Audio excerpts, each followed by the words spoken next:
Ukulele Festival Hawaii is proud to honor Eddie Kamae with his Legacy Award. Footage made available from the Hawaiian Legacy Foundation.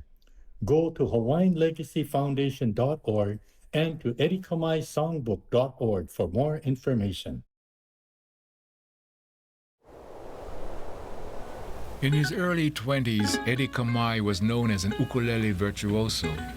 Under the spell of Latin rhythms and American swing, he created a jazzy picking style that gave it new stature as a full-fledged solo instrument. Spanish music had the rhythm that I like, and so I would focus in that area so I could play my songs and enjoy what I'm doing. Haunani told me, he says, Eddie, why don't you play this song? And she gave me a lead sheet of one of the songs written by Queen Liliuokalani, you know. And I looked at it, and it was titled Kupua'i Paukalani, you know.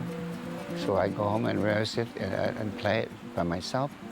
Then I said, okay, I'll play it in my repertoire in the show. So that's the first feeling of my playing a Hawaiian song, just music, you know, ukulele solo. My father loves to take me to jam sessions when I was, you know, in my teens. And I would just play ukulele, I wouldn't sing. Only when my father died, then I realized this is all he's ever asked me. The road of the Jeep opened the path of a lifetime for Eddie and marked a new direction in his music. Whenever I visited Kawena Pukui, we could talk about the subject, what I'm doing, and my findings. But when I'm leaving, she always reminds me, "Ho mau, Eddie, ho mau." You know, in other words, continue on, do the work.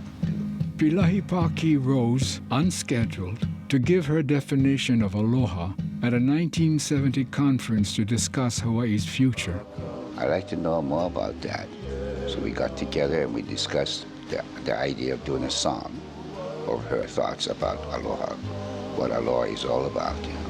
My teacher, Kawena Pukui, told me anytime you come to the museum, you mention my name. So she said, come in. So I looked at it, and I turned it over, and here was a song titled Tutu. I go, wow. I said, I found it. Well, they told me stories about Leah.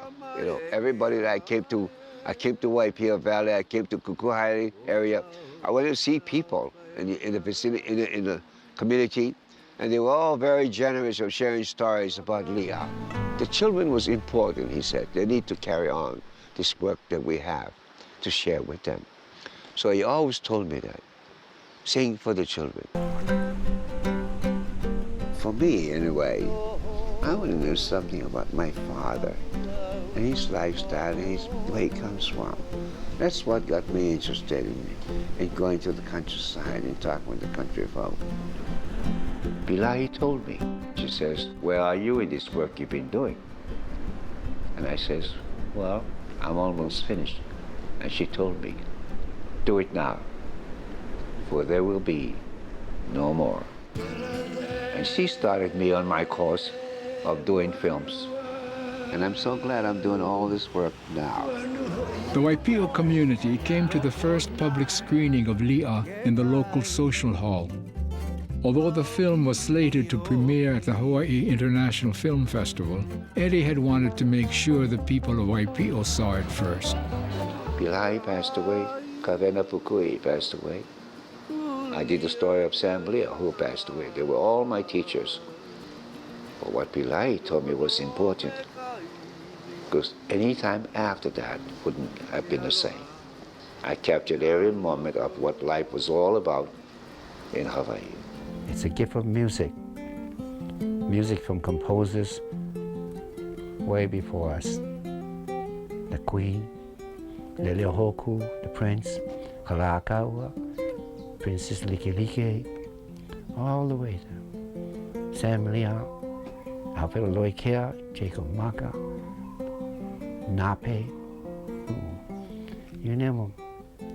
Navahine, beautiful composers, beautiful music.